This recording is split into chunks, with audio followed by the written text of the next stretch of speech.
আজকে আমরা খেজুরের রস খাওয়ার উদ্দেশ্য বের হয়েছিলাম। আসসালামু আলাইকুম এভরিওয়ান, আপনারা সবাই কেমন আছেন? প্রচণ্ড শীতের রাত, চারপাশে ঘন কুয়াশা, ঠান্ডায় হাত পা জমে যাওয়ার মতো অবস্থা। তবুও খেজুরের রস খাওয়ার লোভ সামলাতে না পেরে আমরা রওনা দিলাম। রাস্তাঘাট প্রায় ফাঁকা ছিল, ঘন কুয়াশার কারণে দূরে কিছু ঠিকমতো দেখা যাচ্ছিল না।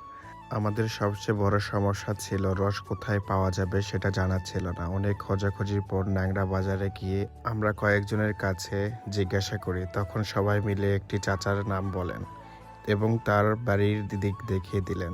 এরপর সেই চাচার কাছে গিয়ে অবশেষে গরম গরম খেজুরের রস পেলাম। শীতের রাতে সেই মিষ্টি রস খাওয়ার অনুভূতিটা সত্যি অসাধারণ ছিল। সব কষ্ট আর ঠান্ডা যেন মুহূর্তেই ভুলে গেলাম। দেশ থেকে একটা নিউজ চলে গেল অনেক কষ্টে চলে গেল না ইনশাআল্লাহ কিছু হবে না। দেশের একটি সম্পদ ছিল, বড় সম্পদ, খুব ভালো ছিল। বড় ভাই ছোট ভাই।